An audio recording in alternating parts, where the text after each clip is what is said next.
Halo teman-teman semuanya, selamat datang di podcast SMA 1 Petrus.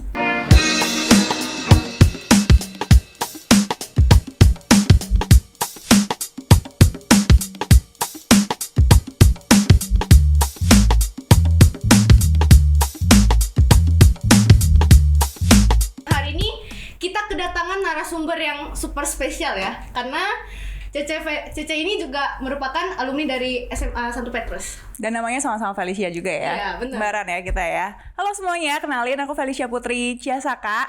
Aku lulusan 2013 ya dari kelas IPS. Oke, nah sebelum kita mulai, pasti kita harus nanya-nanya dulu dong tentang latar belakangnya Feli gimana.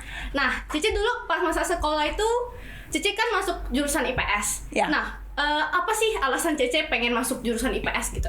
Oke, aku sebenarnya suka kayak sejarah ekonomi tuh udah dari dulu. Jadi pas SD itu ya, aku kan SD-nya SD Suster.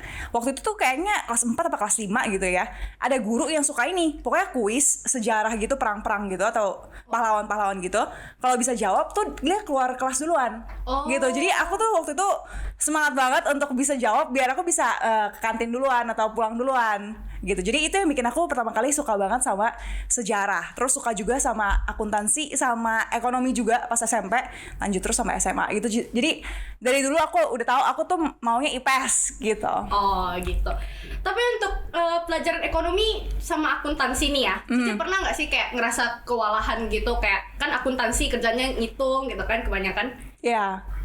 Akuntansi tuh emang agak beda lah ya. Aku lebih sukanya ekonomi sih gitu. Karena menurut aku tuh ekonomi itu sebenarnya tentang cerita gitu loh. Cerita kehidupan masyarakat, orang-orang sehari-hari. Jadi nggak semuanya tentang angka sama data ya gitu. Bahkan menurut aku ya, kalau kita udah bisa ketemu ceritanya dari satu kejadian, itu tuh lebih seru gitu loh. Jadi benar-benar cerita, bukan data sama angka sih. Menurut aku ekonomi tuh itu. Jadi kita juga punya penerapan gitu ya di hidup kita masing-masing gitu. Iya, Ekonomi. dan yang terjadi itu benar-benar ya kejadian sehari-hari gitu loh sebenarnya, yang kemudian ditranslate jadi angka gitu. Iya. Oke, Cece kan SMA-nya di 1 Petrus nih. Pasti dari pas Cece dulu masih SMA sampai sekarang, pasti sekolahnya juga udah banyak berubah juga, sama guru-gurunya juga udah banyak guru baru segala macam kan. Banyak. Nah, Cece selama dulu SMA, momen paling berkesan yang pernah Cece dapat itu apa? Apa ya momen paling berkesan selama SMA ya? Dihukum bareng-bareng sama teman-teman sering ya, sama ada Pak Nuri dulu kan dia ngajar fisika ya. Kayaknya kita telat masuk kelas atau apa gitu ya. Akhirnya kita ini dihukum berjemur gitu. Itu salah satu momen yang seru juga lah ya. Banyak sih sebenarnya ya momen-momen berkesan. Salah satunya itu juga sih, kan aku ikut ekskul bimbingan Olimpiade Ekonomi juga ya. Kita waktu itu tuh kelasnya pulang sampai jam 1 doang. Jam 1 kelas udah selesai. Awal juga Gitu. ya? Awal, makanya aku kaget juga nih sekarang anak-anak pulangnya jam berapa? 3.30 3.30 gitu kan. Soalnya jam 1 kita pulang, makan 30 menit, kita lanjut bimbingan sampai jam 5 sore. Gitu, dan itu lumayan setiap hari ya selama 2 tahun. Dan di situ kayak ya banyak lah dengar kan waktu itu bimbingannya di kantor guru kan. Jadi dengar tuh ya gosip-gosip guru gitu ya. Jadi menurut aku itu lumayan seru sih karena kita mendengar hal-hal yang belum didengar orang duluan gitu. Jadi seru ya dengar gosip-gosip dari guru juga. Iya. Kita punya teh pribadi kalau sama circle kita. Iya, benar. Sama sekalian inilah ya, deket sama guru lah ya. Nah, kan Cece dulu ikut bimbingan OSN Ekonomi. Dia juga anak IPS, suka sama ekonomi, sejarah, akuntansi. Nah, ada nggak sih guru di Petrus yang kayak mendorong Cece jadi punya ketertarikan tentang investment gitu? Nggak lain nggak bukan Bu Wahyu sih. Karena awalnya aku bener-bener nggak tahu pasar modal tuh apa. Sampai kelas 10 pas aku ditawarin mau nggak ikut lomba Olimpiade Pasar Modal Nasional waktu itu dari Bursa Efek kan. Mau nggak ikut ini tentang pasar modal, saham-saham gitu. At that moment di kelas 10, zaman sekarang orang SMP tuh udah banyak yang invest ya. Iya. Aku waktu itu kelas 10 aku masih belum tahu saham tuh apa. Pas ditawarin ke lomba itu ibu bilang, iya kalau menang bisa ke Jakarta, itu 1 minggu nggak sekolah, dapat uang saku gitu. Jadi itu doang tuh yang bikin aku tertarik. Oh iya, udah, let's go gitu kan. Biar kita bisa ke Jakarta, dapat bolos dan dapat uang saku gitu kan. Akhirnya udah ditekunin gitu. Dan menurut aku kayak guru atau orang lain tuh cuma bisa men-trigger kita. Dia tuh nggak bisa dorong terus kita gitu loh sampai kita berhasil, nggak bisa. Kitanya sendiri yang harus penasaran, kitanya sendiri yang harus cari tahu sendiri gitu. Guru tuh cuma bisa kayak nyentil lah gitu, dan kita yang harus ini sih. Istilahnya kayak ya kita dibawa ke sungai, tapi kalau kita mau nyebur ya kita nyebur sendiri gitu kan. Iya, mungkin nggak sungai juga sih ya, kayak gitulah ya intinya. Oke, Cece setelah lulus dari Petrus, Cece kuliahnya jurusan apa? Waktu itu aku kuliahnya manajemen, concentrationnya banking and finance. Oh. Nah, Cece setelah lulus, setelah kuliah, Cece kerjanya apa nih? Kayak Cece setelah lulus kuliah kepikiran kerjanya apa, atau mungkin ada pernah kepikiran buat bikin usaha gitu. Terus pas kerja, apa sih pengalaman yang penting yang bikin Cece kayak ngerasa terdorong untuk lebih semaju sekarang gitu? Oke, jadi waktu itu aku belum terlalu tahu mau kerjanya sebagai apa gitu ya. Makanya pas kita kuliah 4 tahun itu cobain berbagai hal. Makanya ada magang, ada bikin wirausaha gitu-gitu kan. Nah ada satu momen tuh kita disuruh bikin bisnis gitu. Di situ aku bikin bisnis keripik gitu. Terus aku pernah juga bikin franchise minuman boba-boba gitu ya. Nah di situ aku tahu aku nggak suka bisnis. Nggak tahu kenapa, it's just not my call gitu loh. Jadi makanya kita coba dan tahu nggak suka, nggak cocok gitu. Akhirnya aku tahu aku nggak akan menekuni dunia bisnis, walaupun akhirnya kecemplung juga gitu ya. Tapi waktu itu nggak suka bisnis sama sekali. Aku udah tahu aku mau 15 tahun berkarir profesional, kemudian balik ke Pontianak, do something here gitu. Nah udah tahu nggak suka bisnis, tapi nggak tahu juga kayak nanti magang atau kerja mau kerja apa ya, nggak tahu juga sebenarnya. Tapi waktu itu di tahun ketiga kuliah ada LinkedIn message masuk. LinkedIn tuh kayak Instagram tapi untuk yang nyari kerja gitu. Untuk nyari kerja itu kan. Iya benar. Nah waktu itu aku memang udah benerin LinkedIn aku. Kayak aku nggak tahu dengar dari siapa. Ya udah terus aku bagusin aja deh LinkedIn aku, maksudnya diisi gitu loh. Diperbaiki gitu ya. Jadi summary-nya apa, aku nih orangnya seperti apa, terus kayak pernah ikut lomba apa, volunteer apa gitu-gitu ya. Jadi diisi gitu loh LinkedIn-nya ya. Habis itu ada yang nawarin, ada LinkedIn message nawarin gitu. Dia bilang kayak mau nggak kerja di Sukor Sekuritas sebagai research analyst, intinya kayak gitu lah ya. Waktu itu aku sama, aku juga nggak tahu Sukor itu apa. Sekuritas aku tahu karena ada belajar kan. Equity analyst kerjaan apa itu aku nggak tahu. Tapi kayaknya kayak ini momen-momen yang sama dengan pas Bu Wahyu nawarin untuk ikut Olimpiade dulu gitu loh. Aku nggak tahu itu apa. Tapi kayaknya ini positif ya. Jadi ya udah kita coba aja. Yang penting nyoba dulu aja gitu ya. Pokoknya semua kesempatan yang positif, pokoknya iyain aja deh. Asal itu nggak ngerugiin, capek nggak apa-apa. Pas zaman awal memang capek lah di banyak hal yang dilakukan gitu kan. Tapi as long as it positif, kasih kita sesuatu, bukan hanya uang ya, experience sama network, just go for it gitu. Keren deh Cece. Thank you. Sekarang juga lebih keren dong pastinya. Thank you. Nah, Cece kan dulu Olimpiade di ekonomi nih. Terus kan Cece juga tadi bilang kan ditawarin Olimpiade yang tentang pasar modal. Nah, Cece selama di SMA Petrus ini, kira-kira Cece tuh punya prestasi apa aja sih kalau boleh tahu? Oke. Itu doang sih kayaknya, perekonomian doang ya, sama mungkin musikalisasi puisi lah, pernah tampil beberapa kali.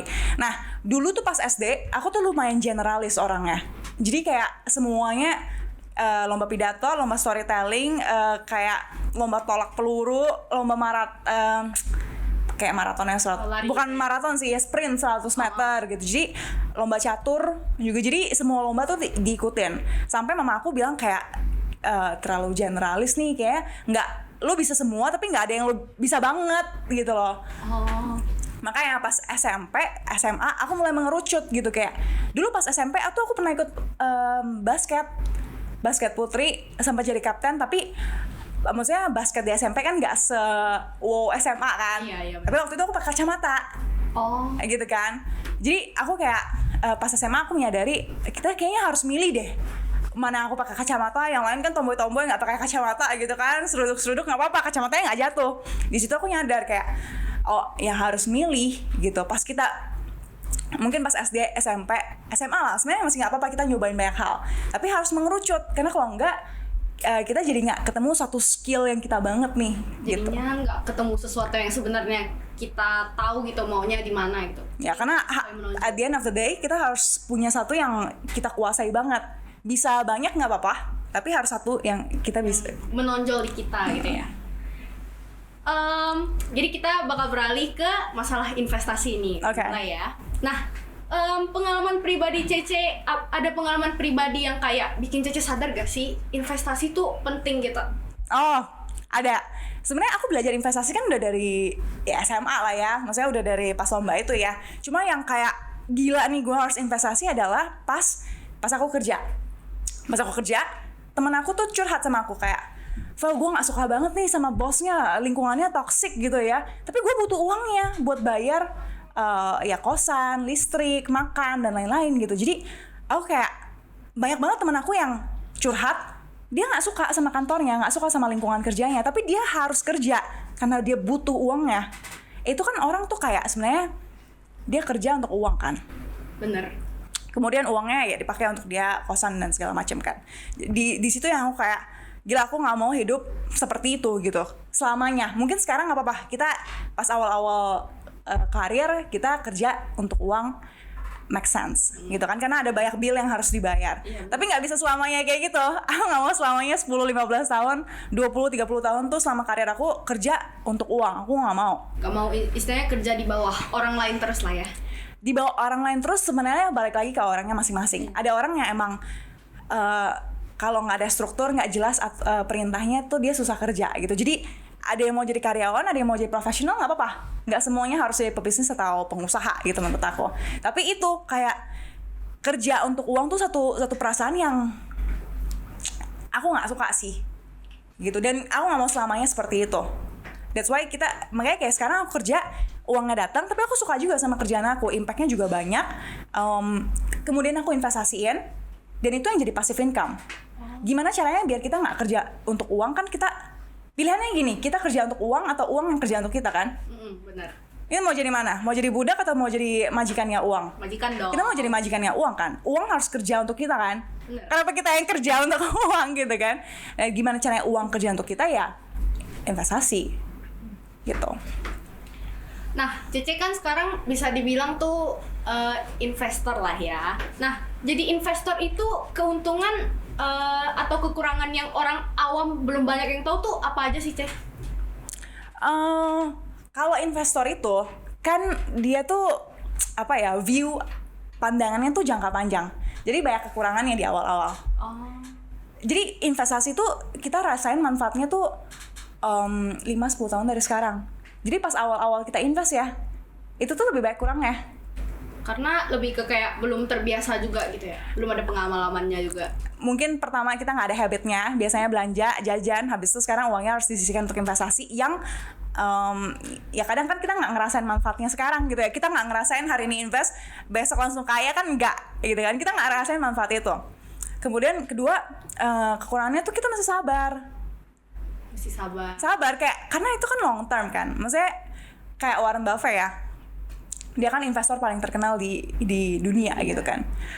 95% kekayaannya tuh didapat setelah dia umur 62 apa 65 gitu. 90-an% kekayaannya dia dapat setelah dia umur 65. Jadi pas awal-awal dia emang kaya banget juga gitu ya. Tapi itu sampai 60-an tahun hidup di awalnya itu dia cuma recoup kekayaannya cuma paling nggak sampai 10% kayaknya hari ini gitu loh. Jadi emang investasi tuh, jadi investor tuh sabar, konsisten, that long term view tuh sangat-sangat penting gitu kan. Di awal tuh kita nggak akan ngerasain langsung jadi kaya and whatsoever gitu. Kalau ada yang nawarin hari ini invest, besok kaya, bulan depan kaya, tahun depan kaya, nah itu udah pasti red flag gitu loh untuk investasi bodong. Benar. Karena semua hal juga pasti butuh waktu lah ya, Ce. Apalagi masalah investasi juga kan. Ya, yang nggak butuh waktu kan biasanya kayak ngerampok, korupsi. Pokoknya semua yang easy comes, aku percaya itu easy goes juga sih. Benar. Nah, Cece awal-awal investasi itu kayak ada kesusahan juga nggak sih seperti yang Cece jelasin? Misalnya kita harus sabar, harus nunggu kan. Cece pernah nggak kayak ngerasa udah nggak mau coba investasi lagi gitu, lama hasilnya keluar? Ya pastilah. Apalagi kayak kalau momen-momen kita invest tuh salah lah in a way kan. Kayak misalnya kalau orang-orang investasi di tahun 2019 akhir gitu kan, dia taruh uang 1 juta, 6 bulan kemudian paling uangnya tinggal 500.000 karena ada COVID yang kemudian IHSG turun dalam banget gitu. Waktu itu kayaknya aku pertama kali invest tuh 2000 berapa ya, 14 atau 15 kalau nggak salah, pas aku umur 17 deh. Dan itu juga pas IHSG-nya turun gitu loh, pasar sahamnya turun di Indonesia. Jadi kayak di situ beberapa tahun awal juga struggling juga ya, maksudnya kita udah belajar invest, maksudnya kita udah belajar bimbingan pasar modal, ekonomi, tapi kok masih rugi gitu loh. Jadi that might happen, bukan karena kita jago teori terus kita jadi jago investnya juga, nggak selalu kayak gitu. Wah, keren ya, penjelasannya lengkap banget ya. Oke, nah ada fun fact nih guys.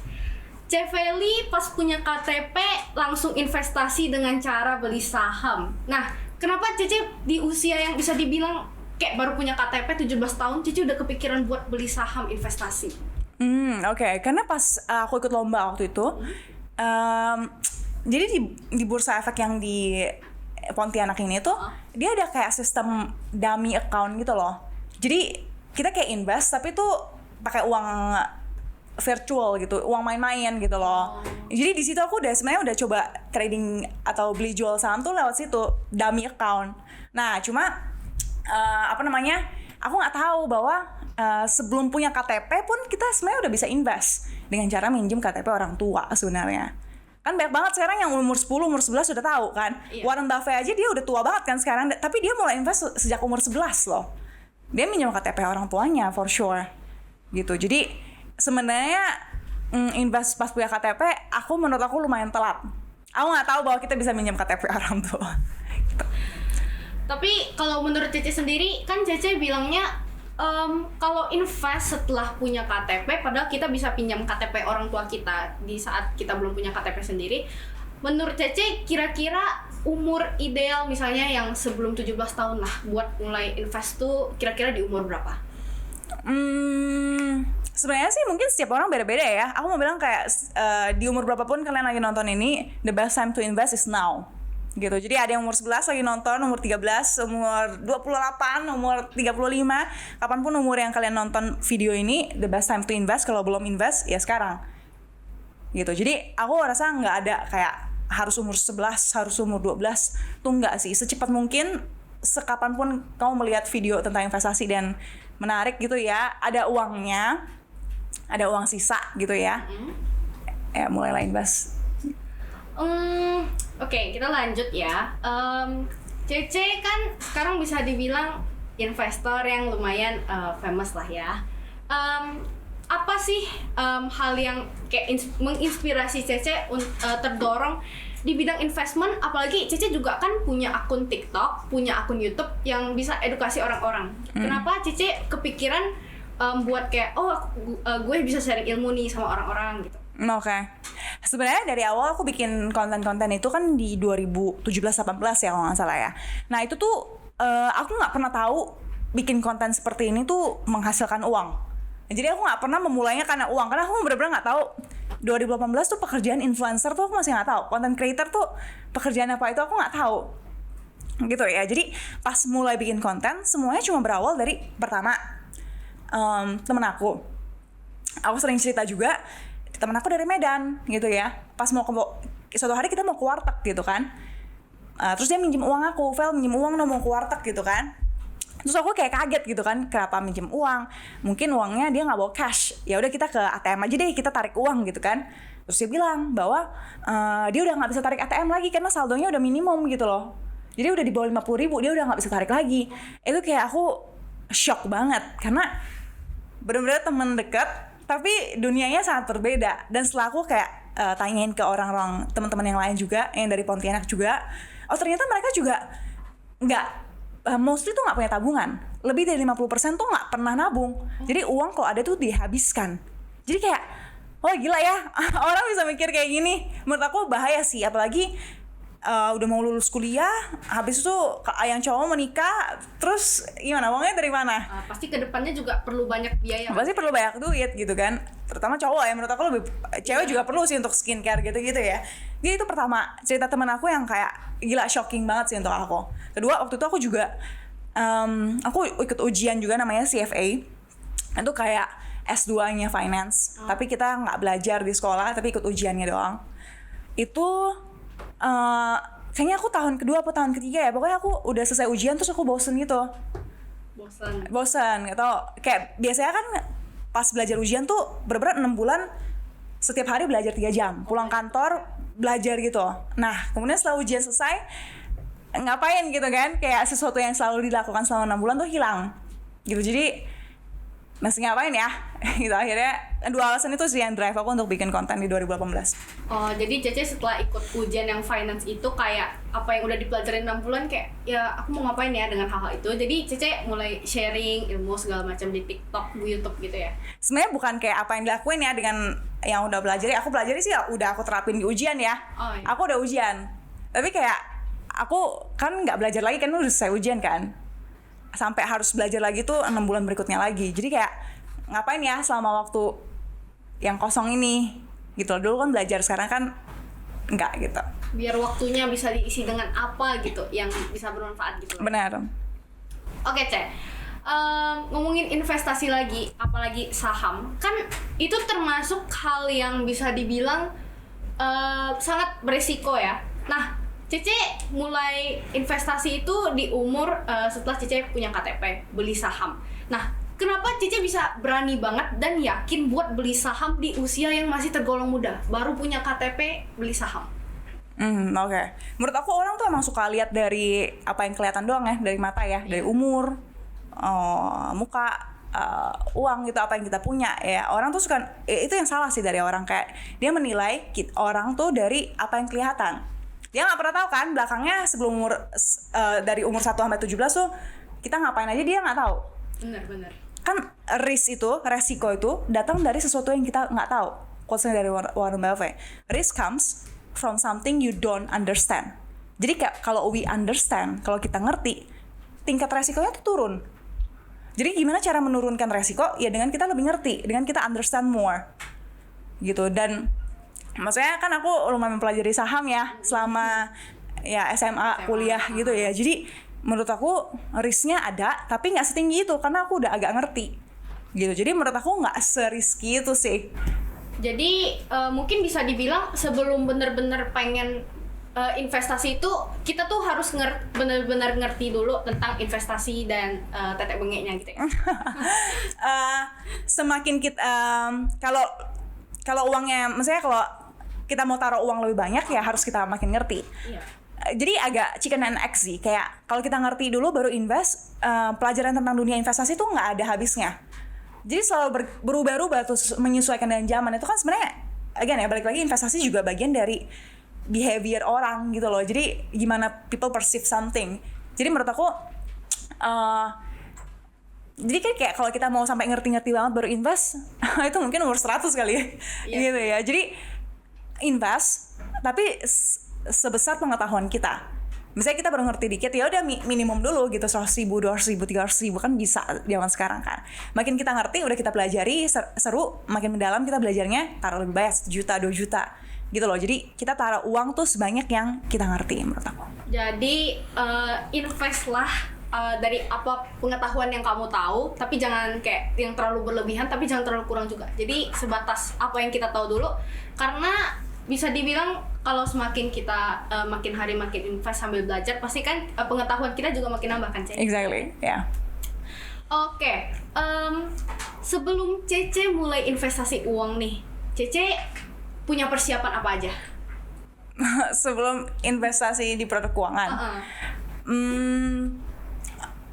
Waktu itu saya cuma punya uang sama, maksudnya mempersiapkan ada uangnya dan ada ilmunya gitu. Jadi teman-teman sebelum mulai invest, apa yang harus dipersiapkan?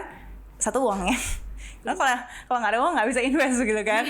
Berarti yang nggak ada uang cari uangnya dulu gitu. Entah dari uang jajan lah, entah dari uang lomba, entah dari kalian berbisnis whatever pas SMA gitu ya. Dan pengetahuannya gitu ya. Jadi belajarlah dulu. Sekarang nonton YouTube udah banyak banget ya, gratis gitu loh. Nggak mesti ikut seminar yang berbayar, nggak mesti ikut ekskul ekonomi yang mungkin susah gitu kan. Jadi yang ekskul biologi, anak-anak kimia juga bisa nonton YouTube aja, udah banyak yang gratis ya, kan. Nonton YouTube-nya Chef Feli. Boleh. kan kalau misalnya nih kita semua hal itu pasti ada resikonya kan. Nah kalau untuk investasi sendiri pasti juga ada resikonya kan, kayak ntar kita invest tapi beberapa bulan kemudian duitnya nggak ada gitu. Nah gimana cara Cece manajemen resiko dalam hal investasi? Oke. Ini sebenarnya balik lagi sih yang tadi kita bahas ya. Jadi pertama sebelum kita invest, untuk menurunkan resiko ya kita mesti ngerti gitu ya. Jadi mesti ngerti gimana caranya kita tahu. Misalnya ini kita bisa lihat ke depan kira-kira sektor apa yang kurang bagus, misalnya katanya mau resesi gitu kan, berarti kita bisa taruh ke tempat-tempat yang lebih low risk misalnya gitu kan. Kalau kita ngerti kan kita bisa melihat tuh hal yang kira-kira akan terjadi di depan kita apa, dan kita udah bisa prepare for that sebelumnya gitu. Jadi mesti ngerti. Kedua menurut aku mesti ngerti sih. Itu doang sih kayak, dan itu kalau kita ngerti itu sesuatu yang ini ya, kalau orang kan sekarang suka beli apa, invest apa, tuh dengar kata orang kan. Iya benar. Kalau orangnya hilang gimana? Maksudnya kalau tiba-tiba dia kabur, kalau dia ternyata bohong, karena setiap orang tuh pasti punya motif gitu kan. Jadi kayak pengetahuan tuh jangan digantungkan ke orang lain gitu. Kita beli sesuatu jangan tergantung orang lain. Kalau kita yang ngerti sendiri, otak kita itu kan, kecuali kita amnesia ya, otak kita itu nggak pernah bisa diambil sama orang lain. Benar. Ya kan, tapi kalau kita percaya apa kata orangnya bisa hilang, orangnya bisa tipu, orangnya bisa masuk penjara gitu kan. Jadi the best adalah ya kita yang ngerti sendiri, karena itu nggak pernah bisa diambil sama orang. Benar. Kan kalau di awal 2020 ya sekitar bulan Maret sampai sekarang juga bisa dibilang masih masa pandemi. Kan selama pandemi itu market kan beberapa tuh turun gitu. Nah, gimana cara Cece buat mempertahankan investasi Cece? Oke. Sebenarnya sih, ya itu sih menurut aku, pertama itu kan turun kan, sahamnya kan turun gitu ya. Jadi mindset tuh penting banget gitu. Mindset bahwa investasi untuk long term gitu ya. Jadi sesuatu yang jangka panjang jangan diukur dari ukuran jangka pendek gitu loh. Baru invest tahun, kita investnya sebenarnya untuk 10 tahun, baru invest tahun, habis itu dia turun, kita udah kesel gitu kan. Kan itu ukuran jangka pendek ya, kita kan investnya untuk jangka panjang. Jadi mindset itu sih menurut aku susah juga ya untuk diajarkan ya. Harus dari pengalaman, harus dibiasain itu. Dan kedua adalah aku sampai sekarang pun aku nggak pernah bergantung income aku tuh dari investasi. Jadi investasi itu paling cuma 15-20% dari income aku gitu. Jadi banyak orang yang invest, habis itu dia berharap dia kaya, dia makan dari uang invest itu. Padahal dia baru invest sebulan, 2 bulan, 3 bulan gitu. Kayaknya menurut aku itu salah banget sih. Jangan menggantungkan income kita tuh dari invest di awal-awal. Karena kan ini aku selalu bilang ya, kalau kita mau kaya sekarang, ya kerja. Kalau kita mau kaya juga di masa depan, ya itu investasi. Jadi jangan kebalik. Jadi untuk masa sekarang cara kayanya sama masa depan tuh beda, tapi bisa dikerjakan di saat yang bersamaan. Jadi pas kita lagi kerja, kita juga bisa sambil investasi untuk mempersiapkan kekayaan kita di masa depan. Bener. Nah, menurut Cece, gimana sih pertahanan ekonomi di Indonesia, di negara kita? Apakah itu bagus atau menurut Cece masih kurang gitu? Oke. Sebenarnya orang yang sekarang kan banyak ya di sosial media, di internet tuh kita resesi segala macam gitu kan. Padahal kemarin baru aja tuh berita-berita US tuh keluar dari resesi, di kuartal ketiga dia positif pertumbuhan ekonominya. Jerman juga gitu. Jadi semua influencer yang bilang bahwa kita akan resesi tuh langsung kayak, hah, kok nggak jadi nih resesi ya gitu ya. Sangat menanti resesi ya, dibuat konten. Iya, oke. Iya, sampai orang bilang fear mongering kan. Nah sebenarnya mau tahu pertahanan kita tuh gimana sebagai Indonesia? Sebenarnya very simple. Nih orang yang ekstur ekonomi tahu nggak? GDP kita itu kan C plus I plus G plus XM gitu kan, consumption. Jadi ekonomi kita itu isinya adalah consumption dari masyarakat, investment dari private ya, maksudnya bisnis gitu, baik luar negeri, dalam negeri, government spending dari APBN, dan ekspor minus impor. Tahu nggak kalau misalnya consumption gitu berapa persen dari GDP? Ada yang tahu? Ini berapa? Ayo, Consumption tuh konsumsi masyarakat tuh berapa persen dari GDP Indonesia? Masa Google berapa? Ayo, nggak ada yang lihat mukanya, cuma dengar suaranya doang. Ada yang nggak tahu ya? Kaget juga aku. Kayaknya itu dipelajari deh. 55%. Oh, 55%. Jadi ekonomi kita 55%-nya tuh konsumsi masyarakat. Dan apakah masyarakat kita tuh karena resesi jadi langsung tidak berkonsumsi atau ikut resesi juga kayak global kan enggak gitu loh. Jadi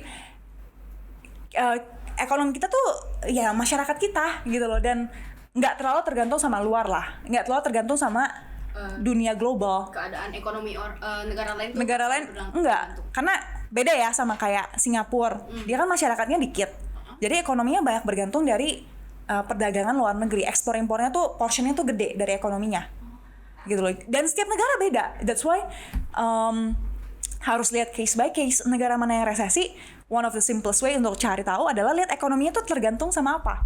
Ekonomi kita tergantung sama konsumsi masyarakat. Masyarakat kita kan ya di sini-sini aja gitu kan. They will still spend gitu kan. Jadi I don't think kita perlu setakut itu sih. Intinya pasti ada lah ya jalan keluarnya, bagusnya gimana. Asalkan kita bisa cari sumber masalahnya di mana. Exactly, ya. Yeah. Kemarin aku sempet nonton video YouTube-nya Cece tentang yang resesi 2023. Nah, itu kan videonya kayaknya dari awal tahun ya kalau nggak salah. Nah, Cece kan dari awal tahun udah sering ngomongin tentang kemungkinan resesi, inflasi, market crash segala macam. Pendapat Cece tentang netizen atau influencer atau orang-orang yang bikin konten tentang resesi yang kayak bikin heboh orang segala macam tuh gimana? Kalau menurut aku, kita sebagai manusia tuh I think it's best untuk melihat sesuatu tuh dari hal yang positif. Kalau aku tuh orangnya kayak gitu ya. Kan ada orang yang ngelihat sesuatu tuh dari negatifnya. Yang nggak apa-apa juga. Itu biasa kerjaannya jadi risk management tuh. Kalau aku lebih suka lihat sesuatu dari sisi yang positif, gitu kan. Menurut aku dengan banyaknya konten tentang resesi yang menakutkan di 2023 dan lain sebagainya tuh, orang jadi aware. Oh gitu ya, berarti sekarang harus ngapain gitu. Aduh takut banget nih gitu. Karena rasa takut itu kan membuat kita bersiap-siap kan. Positifnya seperti itu ya. Bikin was-was gitu. Bikin was-was. Reaksi, oke, ini kan berita menakutkan nih. Reaksi kita gimana?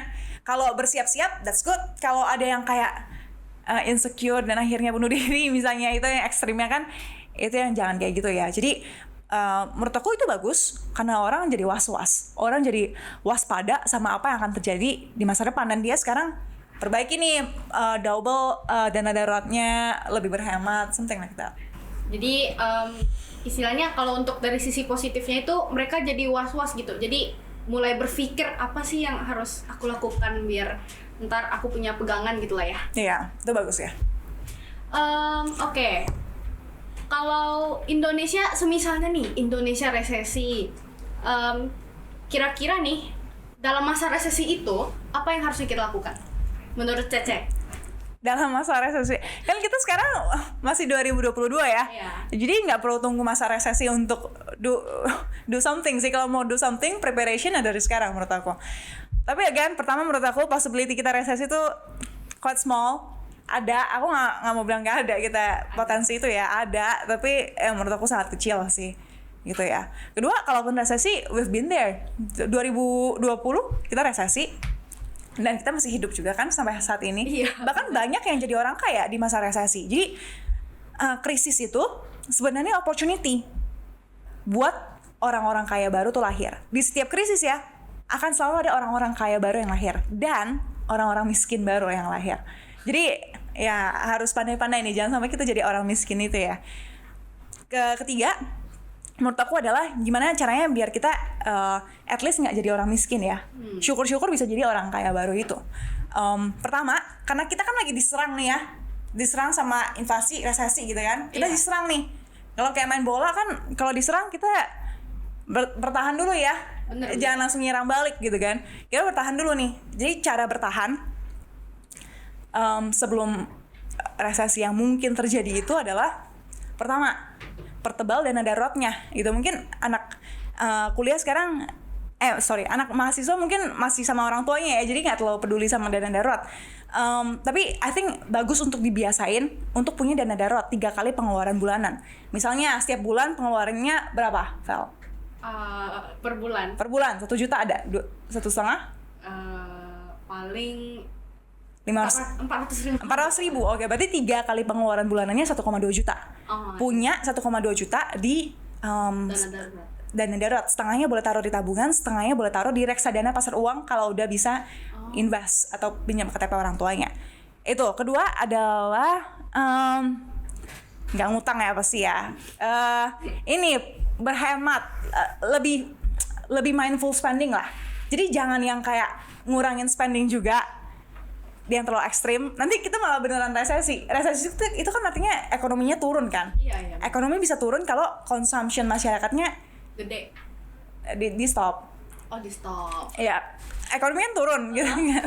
Turun kalau misalnya orang nggak spending gitu. Jadi jangan terlalu lebay nih hematnya atau frugalnya gitu ya.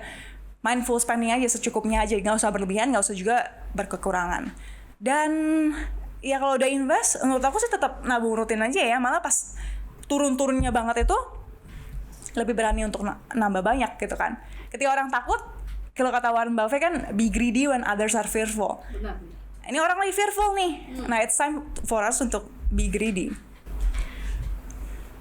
Nah, Cici kan pernah upload satu video yang ada money influencer index-nya. Nah, hasilnya itu kan menunjukkan kebanyakan orang tuh lagi ada di fase fearful-nya kan. Nah, tapi Warren Buffett bilang be greedy when others are fearful. Menurut Cece nih, kenapa kita perlu untuk jadi kayak seseorang yang greedy gitu di saat orang-orang penuh fearful gitu untuk kayak bahas tentang resesi 2023? Karena menurut aku orang kaya itu cuma 1% kan dari populasi. Dia adalah orang-orang yang berbeda. Dia adalah orang-orang yang nggak sama gitu. Kalau kita mau sama kayak orang ya kita bakal jadi 99% orang yang biasa itu di Indonesia gitu ya. Dimanapun sih sebenarnya ya.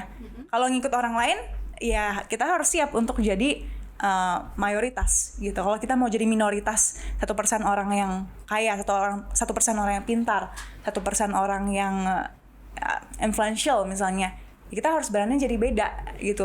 Sekitar kita 10 orang dia mikir apa, kita mikir sebaliknya gitu. Jadi bisa dibilang orang kaya adalah orang yang mungkin mindsetnya bisa dibilang berbeda, dan mindsetnya mungkin lebih bisa dibilang kayak lebih berkembang gitu daripada orang-orang yang miskin yang 99%-nya itu ya. Ya, maksudnya coba lihat aja, maksudnya lingkunganmu. Lihat aja, kita nggak usah ngomong apa-apa dulu ya. Kita lihat 10 orang ini tentang satu isu dia mikir apa gitu kan. Ini kan Indonesia ya yang pengetahuan kita, kekayaan kita, kesejahteraan kita nggak sebegitu bagusnya ya. Jadi benar. 10 orang ngomong apa, kita coba mikir apa yang sebaliknya. Gitu sih menurut aku. Nah, karena kita masih bahas tentang quotes-nya Warren Buffett ini. Nah, tentang greedy dan fearful ini ya. Gimana cara buat kita jadi greedy dan sekaligus menghilangkan rasa fearful kita untuk semisalnya resesi 2023 kejadian gitu.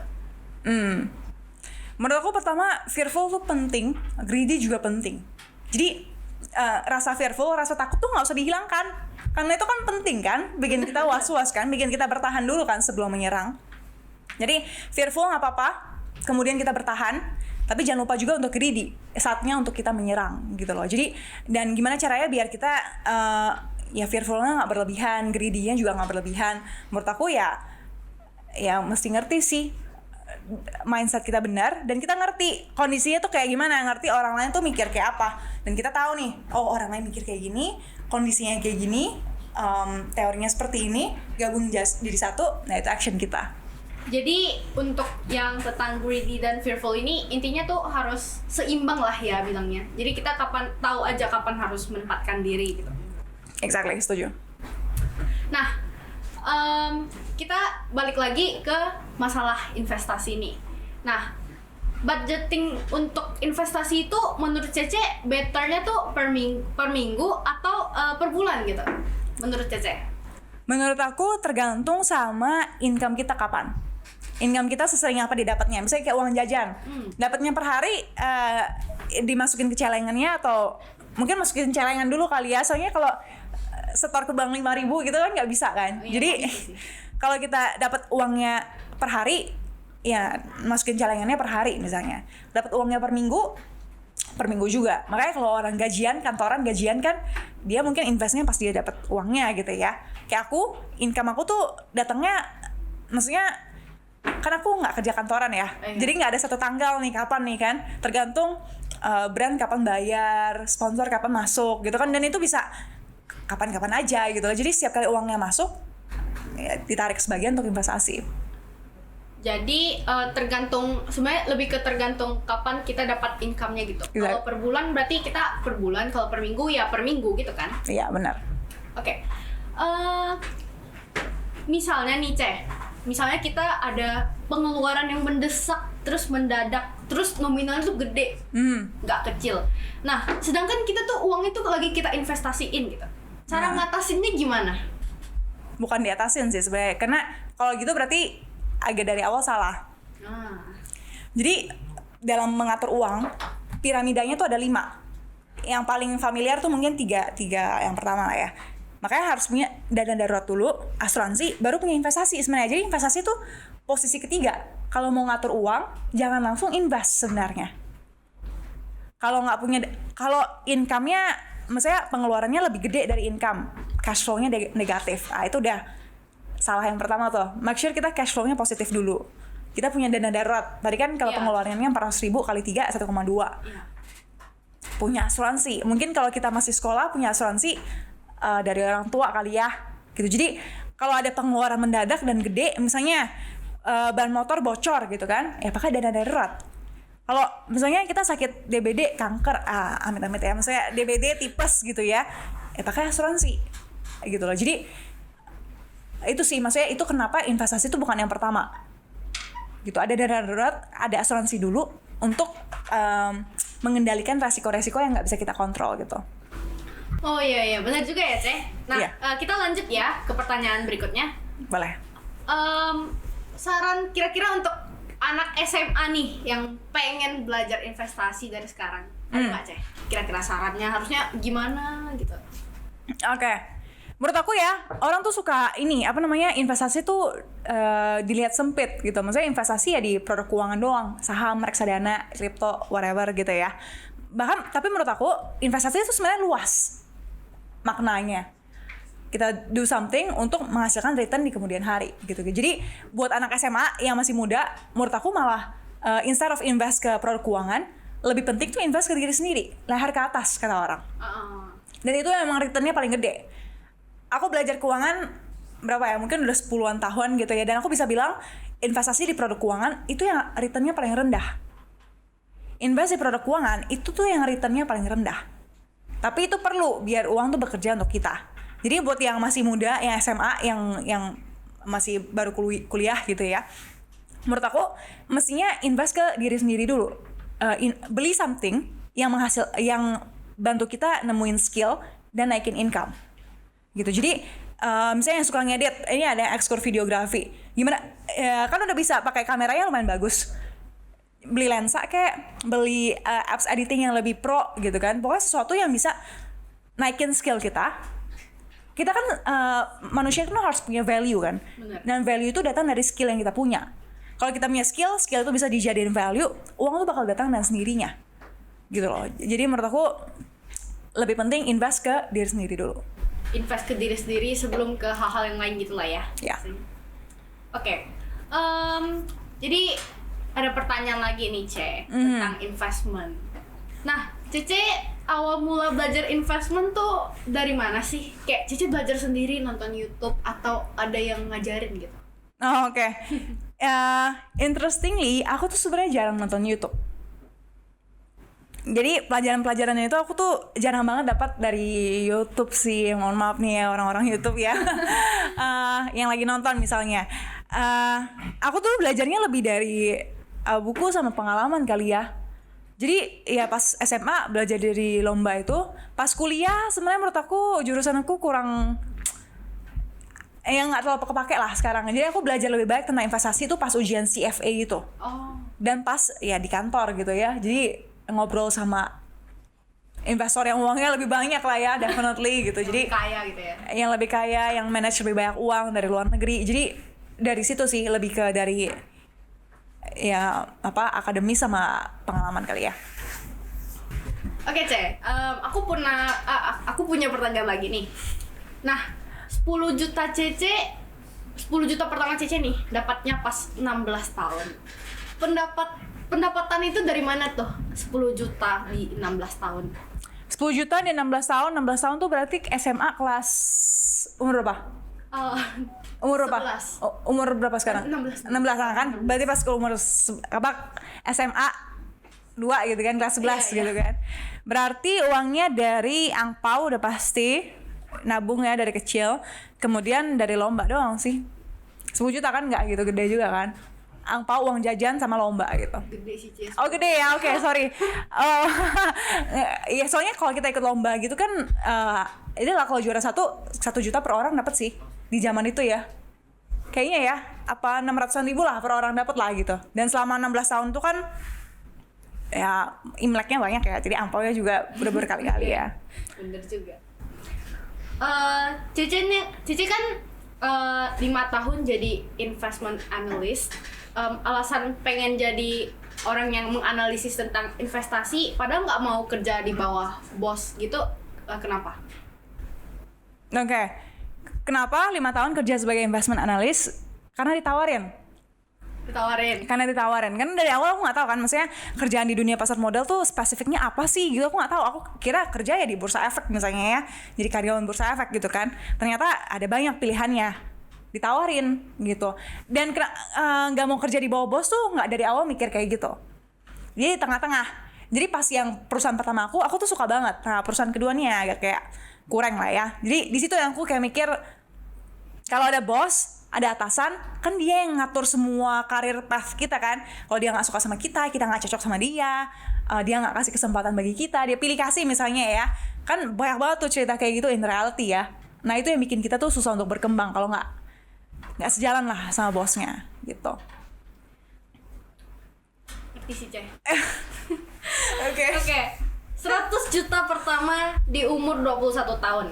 Gimana cara Cece dapat 10 kali lipat dari pas Cece 16 tahun? Kan pas 16 tahun dapatnya 10 juta.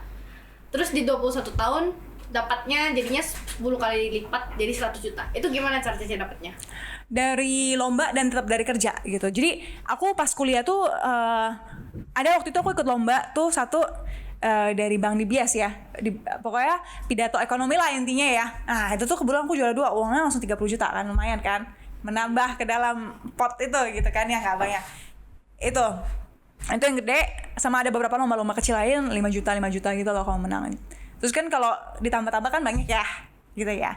Terus kerja tuh kan umur 21 tuh di 2016.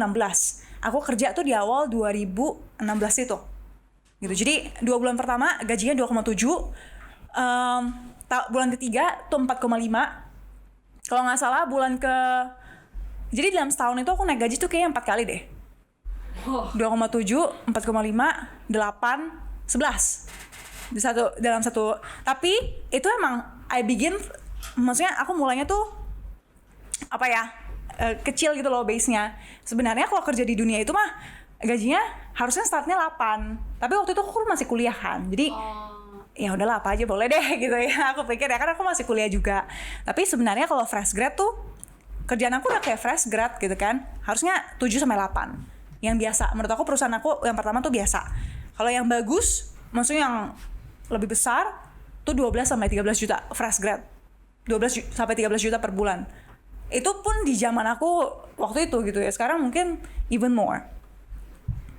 Wah, lumayan. Jadi mau berpindah jurusan dipertimbangkan ya. Soalnya udah biasa sih anak IPA pindah ke IPS ya. Istilahnya anak IPA jadi dokternya, tapi yang punya rumah sakit anak IPS. Oke, nggak apa-apa ya, kan semua ada fungsinya masing-masing. Oke. Nah, Cece kan bisa dibilang udah sangat berpengalaman nih kalau masalah investasi dan sebagainya. Misalnya Cece brandnya udah kasih uang gitu segala macam, sponsor masuk gitu. Gimana cara Cece mengalokasikan dana yang Cece dapat? Oke. Jadi aku dari awal udah punya goalnya apa. Misalnya kayak sekarang, goal aku tuh ngumpulin dana pensiun. Karena uang rumah, uang mobil, semuanya udah beres. Tinggal dibayar doang setiap bulannya. Dana pensiun orang tua aku udah oke, udah beres. Asuransi orang tua aku udah beres. Nextnya goal aku, kayak sekarang ya, goal aku tuh dana pensiun. Bukan artinya aku mau pensiun gitu. Aku gak pernah berpikir aku akan berhenti kerja karena aku suka gitu kan. Tapi perasaan kayak nggak kerja pun uangnya juga udah ada gitu. Perasaan itu yang aku mau gitu kan. Nah dana pensiun itu aku pun punya banyak levelnya. Karena kalau kita mau langsung dana pensiun 50M gitu kan, itu kan gede banget kan angkanya kan. Jadi makanya aku punya level-levelnya. Kayak level pertama tuh kalau nggak salah 10M, level 2 tuh 20, level 3 tuh 40M. Level 1 nih, misalnya 10M, aku mau taruh 5M tuh di reksadana misalnya. Jadi setiap kali uang masuk nih dari brand, yang masuknya tanggal berapapun bisa gitu kan. Jadi nggak tentu satu tanggal gitu loh. Karena brand bayar ya suka-suka finance-nya dia gitu loh. Ya, kalau ada duitnya baru masuk gitu ya. Bukan dia harus ada duitnya sih. Kalau nggak bayar ya. Dia transfernya bisa tanggal berapapun gitu ya. Terus aku kan suka ngecek nih rekening aku gitu ya. Kalau uangnya udah masuk, aku langsung tarik. Jadi dia masuk, di momen aku lihat itu, oh angkanya sekian ya, aku langsung tarik, langsung taruh ke reksadana. Gitu sampai 5M misalnya ya. Gitu. Jadi langsung sih cepet. Ya aku nggak tunggu akhir bulan dan lain sebagainya. Oh, strateginya lumayan bagus ya. Karena kan ada time value of money ya. Kalau misalnya kita telat nggak invest 5-10 hari aja kan sebenarnya ada return yang hilang tuh. Benar. Apalagi kalau angkanya gede misalnya kan. Oke, ini teman-teman aku juga sebenarnya punya banyak pertanyaan ya, Cek. Jadi ini aku bacain beberapa ya. Siap. Nah, yang pertama nih, masalah cuan. Kenapa 1 miliar pertama lebih sulit? Teman aku ada yang nanya tuh pertanyaannya. Kenapa 1 miliar pertama lebih sulit? Lebih sulit didapat gitu. Kenapa ya? Kayak kenapanya teorinya tuh jujur aku nggak tahu juga, tapi aku merasakan gitu. 5 tahun aku kerja, income-nya tuh nggak kecil loh. Maksudnya kan akhir tahun pertama aku dapatnya 11 juta tuh. Terus kan naik-naik terus ya. Dan income itu menurut aku lumayan gede kalau dibandingin sama teman-teman aku yang lain gitu kan. Dan di 5 tahun itu aja aku nggak ngumpulin 500 juta tuh enggak loh. Di 5 tahun aku kerja nggak dapat loh 500 juta. Wah.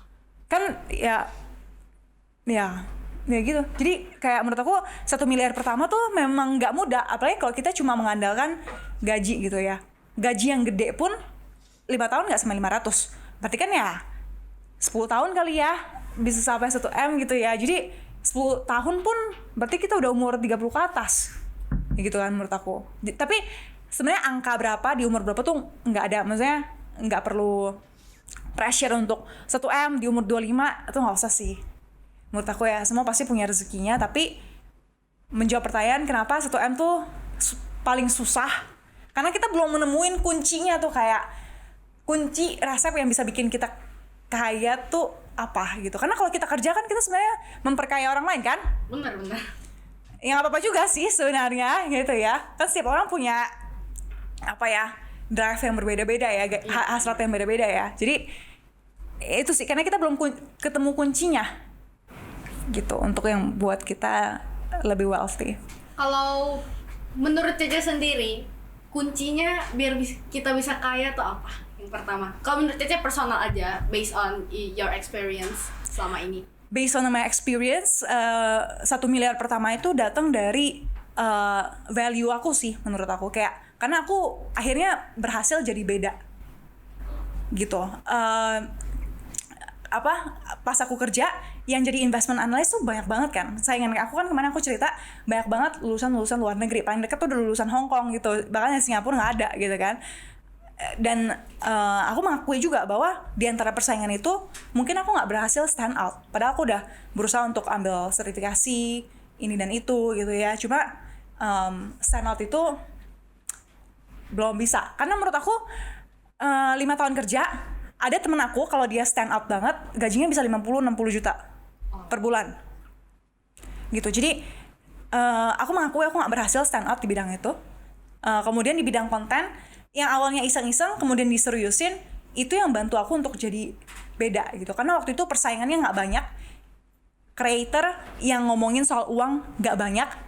Adapun mereka nggak terlalu ada background di bidang finance gitu. Jadi dan aku punya background di bidang finance. Jadi menurut aku, dan aku kan suka storytelling ya dari SMP. Jadi menurut aku punya background komunikasinya lumayan oke waktu itu dibandingin yang lain. Jadi itu yang bikin aku punya value gitu sih, dan bantu aku menghasilkan 1M pertama itu. Jadi intinya yang pertama kita tuh harus tahu value diri kita tuh sebenarnya gimana, baru nanti ke depannya uangnya akan datang. Menurut aku sih uangnya bakal datang kalau kita tahu value kita apa. Kalau manusia dalam hidup tuh harusnya bukan nyari uang ya, tapi dia tuh harus nyari value-nya apa. Dia sebagai orang tuh apa yang bikin dia beda, apa yang bikin dia hidup dan beda gitu loh dari industrinya gitu. Dan untuk menemukan value itu memang nggak mudah gitu menurut aku. Salah satu cara paling awal adalah cari skill kita apa, kita sukanya apa, olah jadi skill, olah jadi sesuatu yang kita jago, terus cari cara gimana biar kita beda. Itu yang bikin kita punya value. Wah, thank you Ece buat sharingnya hari ini. Menurut aku personal yang jujur udah mulai agak tertarik nih sama. Oh, pindah ya, oke.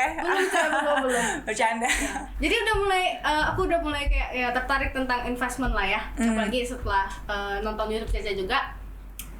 Menurut aku sharing hari ini sangat bermanfaat dan sangat luar biasa. Makasih. Makasih buat teman-teman juga yang udah ini ya diskusi bareng. Thank you buat yang udah nonton, dan thank you banget buat Chef Feli udah mau diundang ke podcast kita hari ini dan jadi narasumber yang super luar biasa. Thank you ya, Val. Thank you ya teman-teman Santo Petros. Thank you yang udah nonton. Bye-bye. Bye.